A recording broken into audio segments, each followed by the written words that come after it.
13 is evolved. You have to concede that. I do concede that. I see the tweet that you're referring to, and that is true. Also consistent, though, with his decisive action. But yes, you're right on the tweet. Brett Baer, special report, thank you. John Roberts, he just got out of a briefing with the Secretary of State, Tillerson, and the National Security Advisor, McMaster's. John, what's the latest there? Yeah, and I'm just going through my notes here, Sean. First of all, H.R. McMaster, the National Security Advisor, said that this was aimed at Bashar al-Assad's capacity to commit murder with chemical weapons. This was taken in the middle of the night in a way, and the targeting was done in such a way as to minimize casualties, particularly third-party casualties, which could be read as Russians, because there are some Russian forces here at these airfields. And he very specifically said that the missiles were targeted to avoid hitting the stockpiles of sarin gas that were housed at that airbase. So this was to take out the ability to deliver. Donald Trump is killing people. To put a lot of holes in the runways, but to take careful steps to avoid hitting the stockpiles of the chemical weapons. Here's the delivery. That they went through. There were initial consultations. I know how to do the Easter egg. What happened in Syria, about the nature of the attack. You got some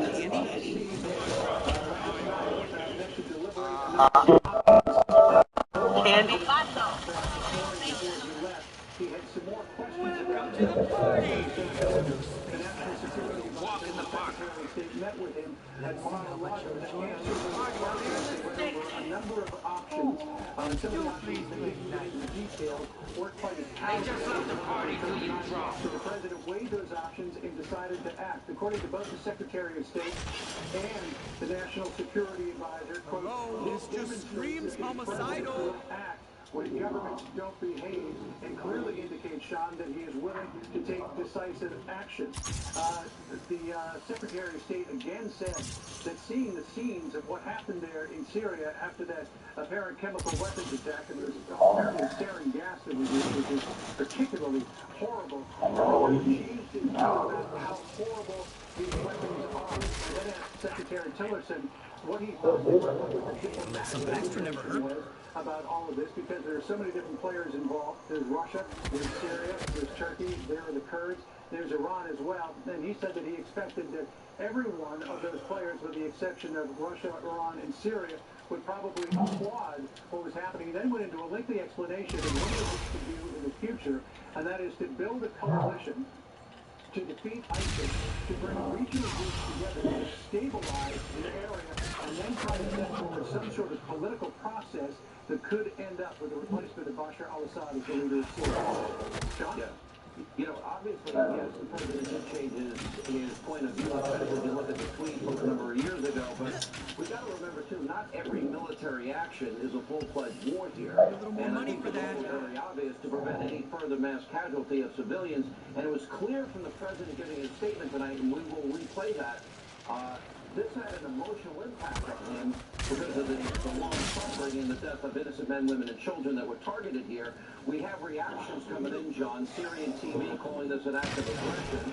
Senators McCain and Graham and Marco Rubio and Tom Cotton and Bill Nelson and Bob Corker all supporting the president's action. Then Democrat Dick Durbin, any further action would require scrutiny of Congress. Senator Ben Cardin. But obviously, this is a very different reaction and clearly a red line that actually means something. John, we'll get back to you in a few minutes. John Roberts down at Mar-a-Lago tonight. Thank you. Now, earlier tonight, after this news broke that the U.S. had in fact launched these airstrikes at this airbase in Syria, the president did explain his decision to take military action in retaliation to the government using chemical weapons against its own people, including men, women, and children. Here's what he said earlier. My fellow Americans, on Tuesday, Syrian dictator Bashar al-Assad launched a horrible chemical weapons attack on innocent civilians. Using a deadly nerve agent, Assad choked out the lives of helpless men, women, and children. It was a slow and brutal death for so many. even used bullets to clearly murder in this very barbaric attack. Yeah, I'm No feeling like I am the part, just such not horror. looking it. Tonight I ordered a targeted military strike on the airfield. Talk about a miscasting. The chemical attack was launched.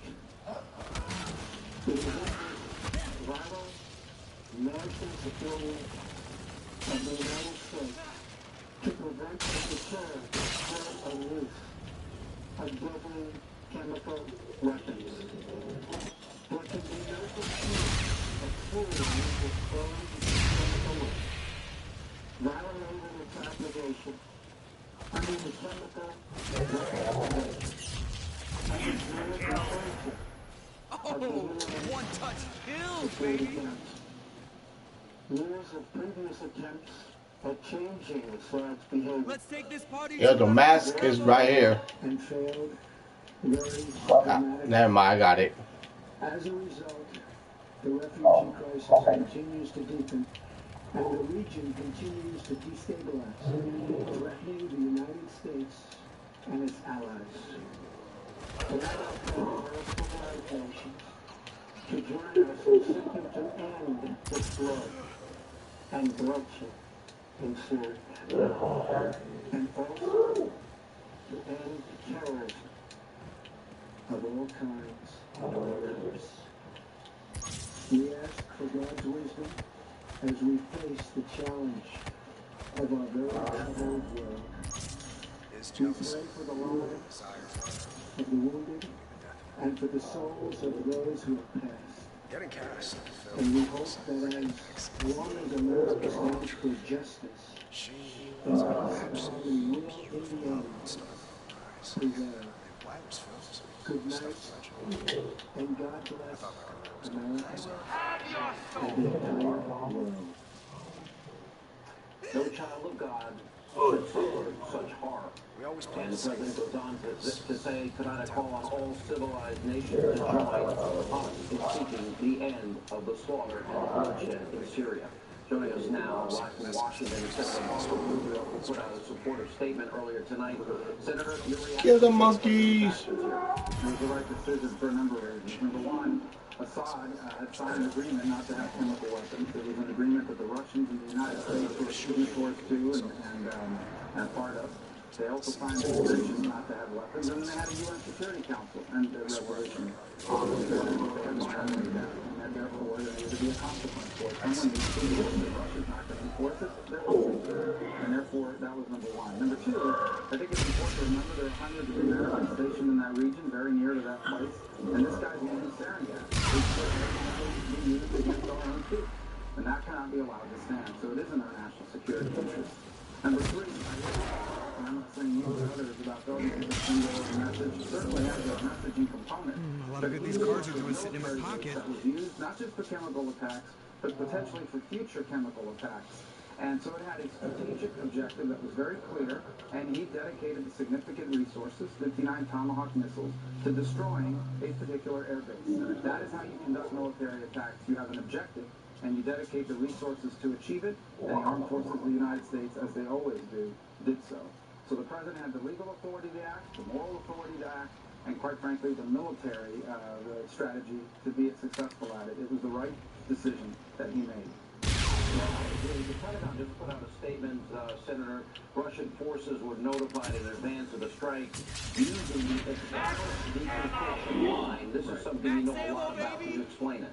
There are military contacts in the region with the Russians and others. And the reason why you do that is not some conspiracy. You know, I've been as tough on all that as anybody else.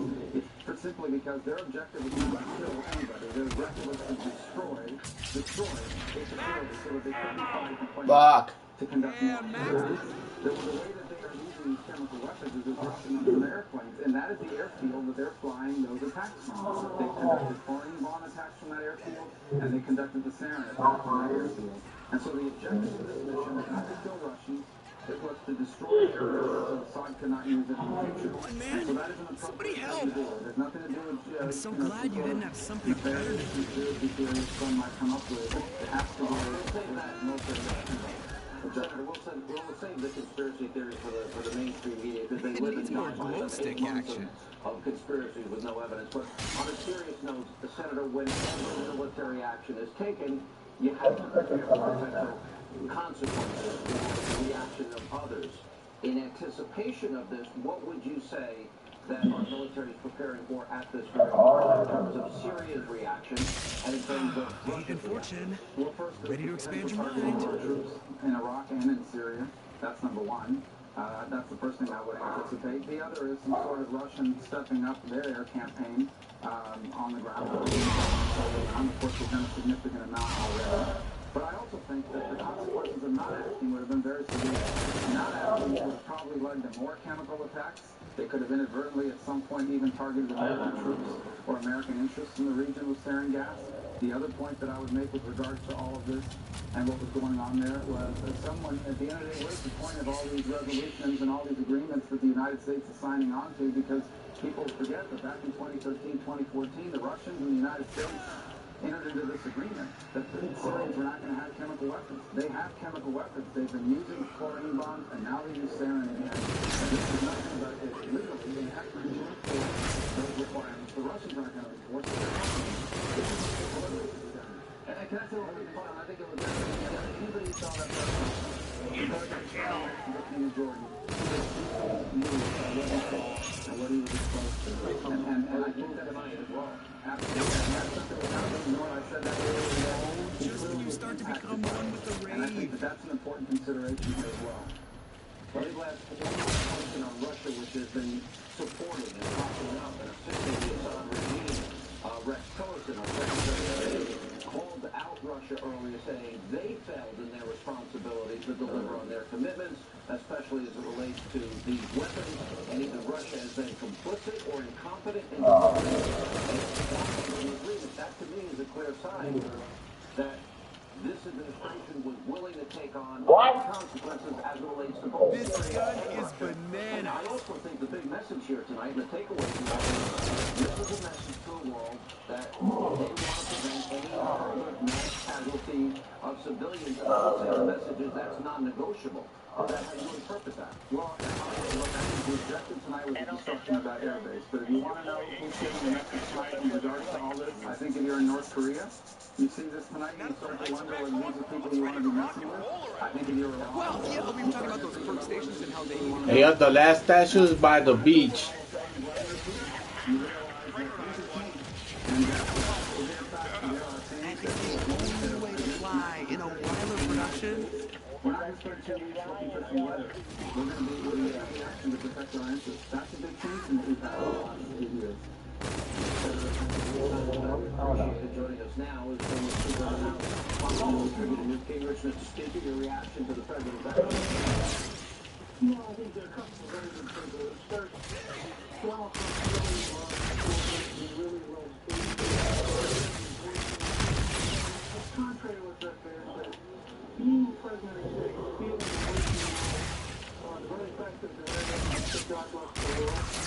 I've never had a president say this. This sort of respect, deeply emotional, because he loves children. He sees it as his job and it's to protect children and ensure that he is just deep in trouble that the president couldn't protect. He said, the president, and Jordan, and they had conversation. You don't think they were talking through what to do in Syria? It's an amazing moment. The Chinese entrepreneurs here. You always party with my You know, proves how serious the United States is. So the Chinese tomorrow morning have a whole lot to digest when they listen to Donald Trump talk. We have 80 years of a very articulate community organizer who did not have a clue about how to be president of the United States. We've now had 3 months of guys who knows how to be My president. fate and fortune could be looking up if I played a card. Ronald Reagan tradition, decisive, surgical, effective use of American power to do something that begin to hurt the soul. Let's raise this room. Mr. Speaker, maybe inadvertently, maybe Barack Obama and this horrific Iranian deal was able to create a coalition that nobody maybe even anticipated, say, a decade ago, and that is that it brought Saudi Arabia, the Israelis, the Jordanians, and the Egyptians into a new coalition. I think very few people are paying attention. I think it's more than that. I think it's more than that. I think what Barack Obama was when America's One-touch hit. and dangerous.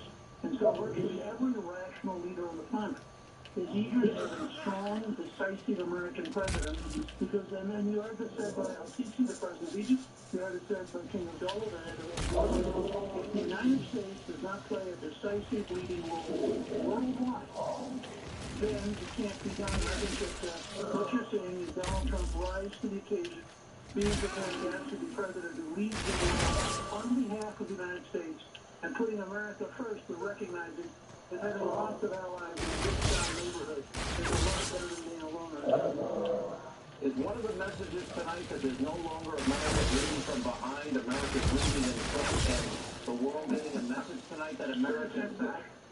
Look, it's not a laughing matter. Probably if you were a Syrian or a Russian around that airfield right now, you wouldn't think we were leading from behind.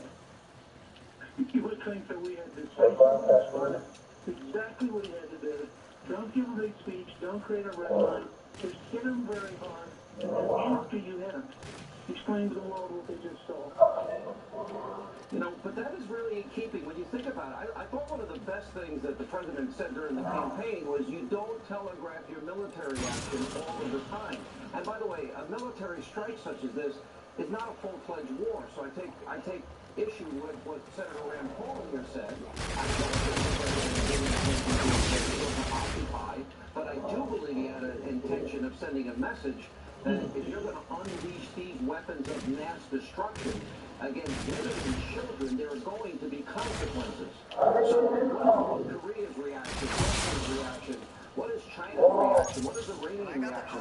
You know, the Russian reaction in 1991 when we shot down the Libyan network over the Gulf of Syria like a good guy. Said I could make it with his crew. Police chief and taking money out of his way. Like me. But the least important is that you're going to have a conservative Supreme Court justice. Is anyone else feeling less than zero around here?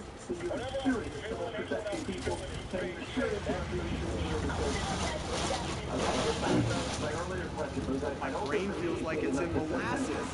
The level of it seems like King Abdullah of Jordan and the president just hit it Seems like it. I don't think I've ever seen either that or I'm having one hell of a hangover. The world leader than he did to President Trump. The same thing with General President El-Sisi of Egypt. He recently met with the Crown Prince of Saudi Arabia and obviously said great words of praise for Prime Minister Netanyahu. By the way, you got the same treatment from the president of Afghanistan, who said that Trump is so much more helpful than Obama that it's night and day, and he's thrilled to have a meeting because he feels that Afghanistan has a dramatically better future with Donald Trump White House. Now, the New York Times said they're going to put together as part of their first 100-day story how many world leaders are now saying they like working with Donald Trump and they trust him and they believe he's a serious man. But it's a remarkable turnaround. How would you respond? I looked at the Pentagon statement and I looked a little bit on my Twitter account when I got moments here, and I read the Russian conspiracy theorists that have had no evidence but keep the narrative for 8 months were saying, well, the Russians were notified because we have a I know. I'm not thinking maximum awesome. I'm just saying. Gotta admit, I didn't really think we could fix that day. You run across some guy. No freaking way, man. We're coming in. Get out of the way. We didn't call the we called him and said, dude, I'm like one of your biggest fans. Even better. Wait, Sheen is still upgrading the alien fuse? Or you, me, and my friends. We're just trying to find a way out of this. Next time, let's do that with a sick drop. I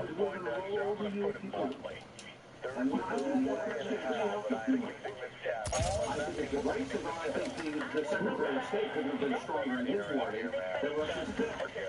I understand. But if we find a way out of this, man, you're coming with us? The Assad issue just has been popping up, and they say he gave Russia's I prefer to stay off the menu. Thank you. So if people on this third meeting contemplate the first 100 days, you have a very strong Secretary of Defense, a very strong national I'm coming. advisor, and a president who is strong in all things. It's not bad.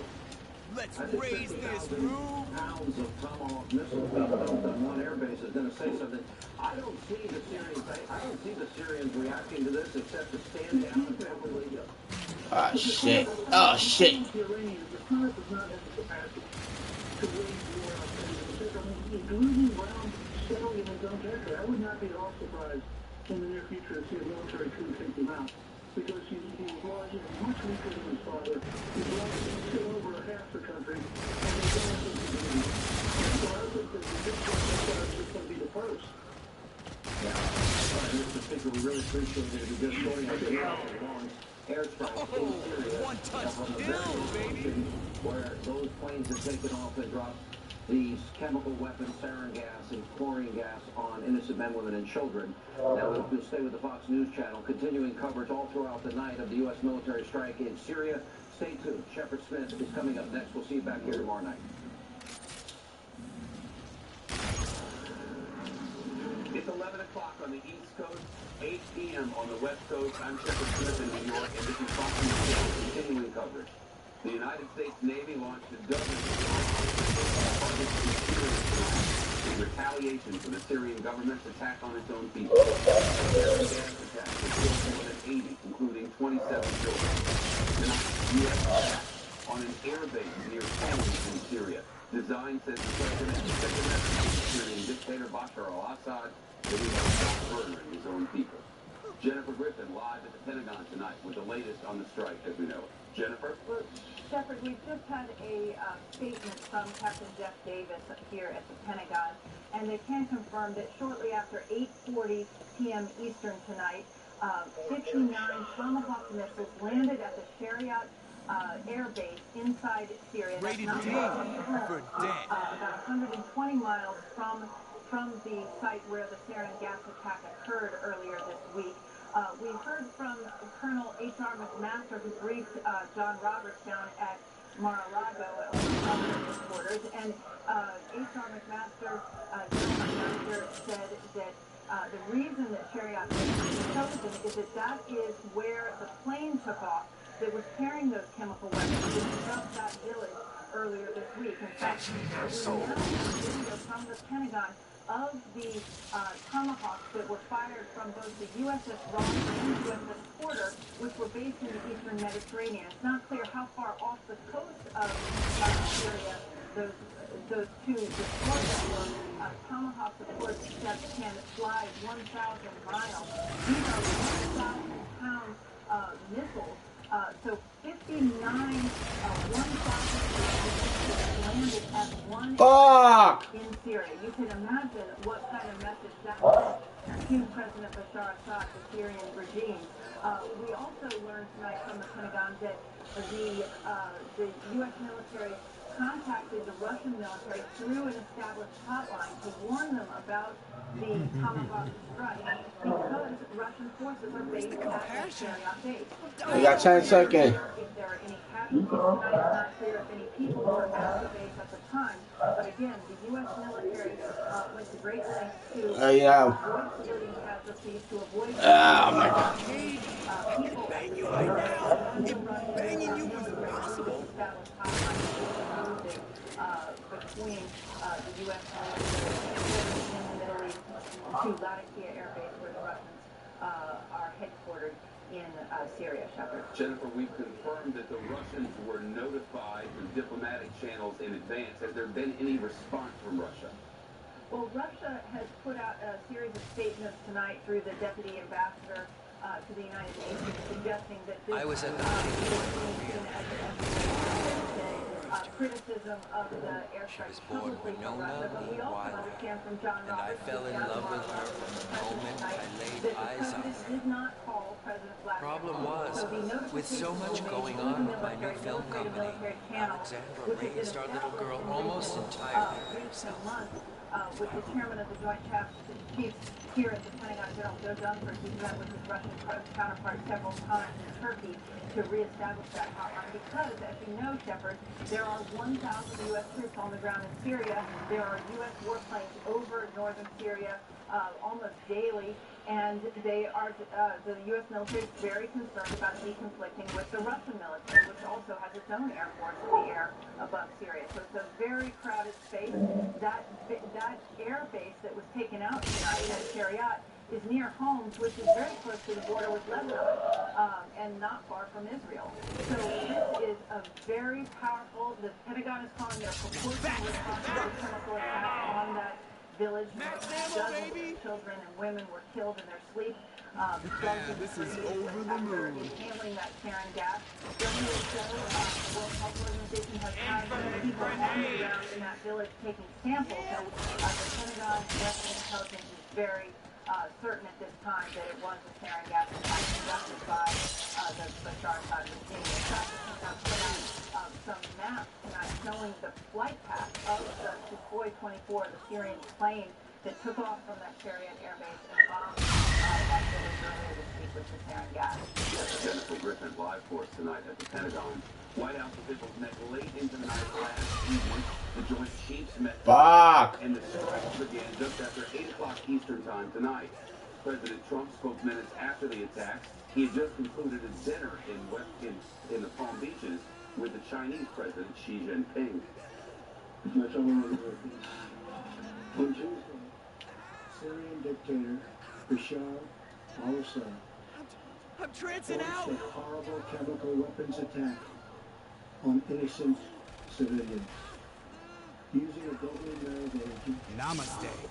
Assad took the lives of helpless men, women, and children.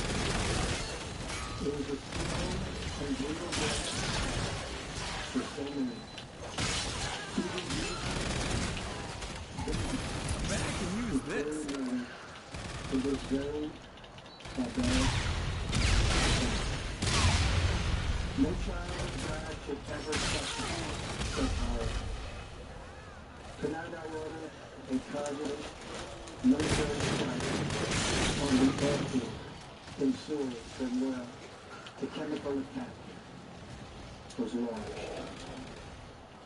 It is in this vital national security interest of the United States to prevent and deter the spread and use of deadly chemical weapons. There can be no dispute that Syria used banned chemical weapons. Violating its obligation under the Chemical Weapons Convention and the Convention of the UN Security Council. A changing Assad's behavior. Had all failed and failed very Behind you. As a result, the refugee crisis continues to deepen, and the region continues to destabilize, threatening the United States. Fuck! Tonight I call on all population to join us in seeking to end this slaughter. When SMG stands for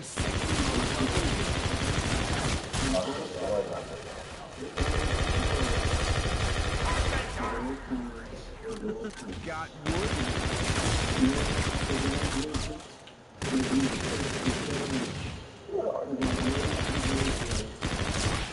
We pray for the lives.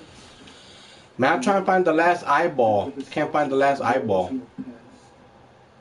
And we hope that as long as America stands for justice, then peace and harmony will, in the end, prevail. Good night, and God bless America. I got a snipe at the eyeball. Ripping my beads, deadhead.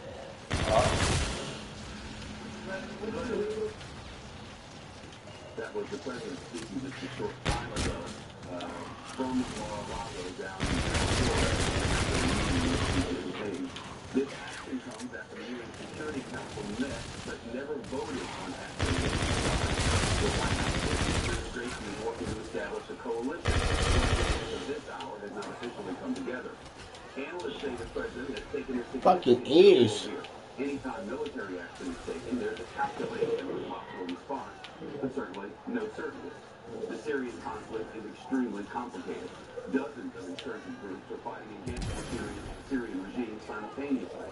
Syrian forces are backed by sectarian militias, plus Iranians and Russians and Hezbollah from Lebanon. Some of the fighters are aligned with Al-Qaeda. The United States also has forces on the ground advising locals ahead of an assault on Raqqa, the ISIS stronghold in its capital of sorts in Syria. Talk about dang. This place is rocking less than a retirement home. How might the Syrians or the Russians or the Iranians respond? Military analysts say the calculation is that this will bring about a de-escalation by outside, but there are no guarantees. Our chief political reporter Brett Baer live in Washington tonight. Brett, the president says the time had come for action, and he acted. As good as candy. President Eisenhower always said that the easy decisions are solved below you, and the tough, intractable decisions, the ones that look like they can't be resolved, end up on the president's desk. This was a decision that was the commander-in-chief's decision to go ahead with. I was at the height of my career. She was born Winona Lee Weiler, and I fell in love with her from the moment I laid eyes on her. Problem was, with so much going on with my new film company, Alexandra raised our little girl almost entirely by herself. Despicable atrocities, he will pay a price. That's my ticket out of town. It is incumbent on the Trump administration to come up with a strategy and consult with Congress. Yes, and the list goes I salute on. the professionalism and skill of our armed forces who took action today. That from Senator Chuck Schumer. And just adding to this on background, we heard from the National Security Advisor, H.R. McMaster, saying that obviously the regime retains some capability of chemical weapons. That obviously bringing up the issue of where did they go when the Iranians were out in Syria. He said beyond this one airfield, there was a threat inside Syria. He said this was at that airfield to push back at that specific facility, but it is not a small front. It should be a big in Assad's calculus. This from H.R. McMaster, because it's the first time the U.S. has taken decisive action. And that is the point. Decisive action, showing strength, showing after 7 years of war crimes, continue to do that. The Secretary of State, on background, on the record rather, through the Geneva process, he says, we will start a political process to resolve Syria's future in terms of its government structure, and in our view, that will lead to Assad's departure. Meaning they're going to, like the Obama administration, try to negotiate Practically speaking, we received these photos of this horrific strike on women and children, the innocents there, but this is a pattern that has continued for many years. A barrel bombing from the skies had become a sort of matter of course for Bashar al-Assad. Yeah, try to keep the last zombie alive, bro. Try to find this last eyeball to complete this damn mission. The president seemed to suggest that it was these pictures that made him Try to complete the binocular one. They were, but again, being president does give you a different perspective. Fucking Besser's with me. The intelligence community, as we reported, Chief Intelligence Correspondent Captain Harris has some details about high confidence in the intelligence community and with from other countries that this in fact was Bashar al-Assad at the hand of this chemical attack, and seeing the images and getting the reports is different than from the outside reacting to actions or inactions. I will say that, and reported this out in the New York Times tonight, the significance of leading with air maneuvers right before this action The fact that the outpouring of support Oh well, from forget it. Can't find that last eyeball. the King of Jordan and the Crown Prince of Saudi Arabia. The fact Mm-hmm. that there seems to be action in the Arab coalition to step up not only in Syria, but in other elements, because now they feel like they have action, especially in the wake of a shift in geopolitical map and how Iran is treated. The Obama administration obviously putting Iran at the center of their foreign policy. Now this Trump administration really giving the Gulf allies a unifying factor and possibly some kind of strategy for dealing with the future of Syria. Brett there, live with us in Washington. Brett, thanks very much. Our chief White House correspondent, John Roberts, is on the road with the president in South Florida, where the president made the announcement tonight and hosted the Chinese leader. John?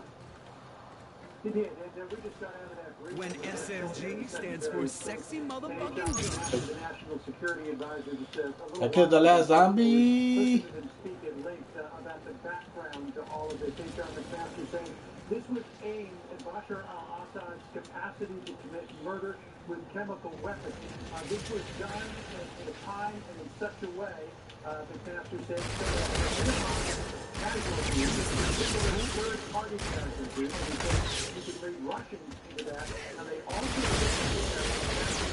this military facility, this airbase ship, not only stockpile of chemical weapons, and thought perhaps that was the target, but General McMaster saying that specifically they were trying to avoid those stockpiles of chemical weapons. What might happen if they blew those out. A little bit about the TikTok and how it happened. We President on Wednesday morning, he was alerted out of this traffic and the horror of the You gotta watch your back. These partygoers are coming from everywhere. The principals gave what happened. The president then took that information and chewed it up for a little while. Late last night, another principal that went late into the night, probably in the early hours of this morning, where they went over all the potential options that might be involved here in responding to that attack. And that was after the president. Ah, man, I got a fucking chainsaw.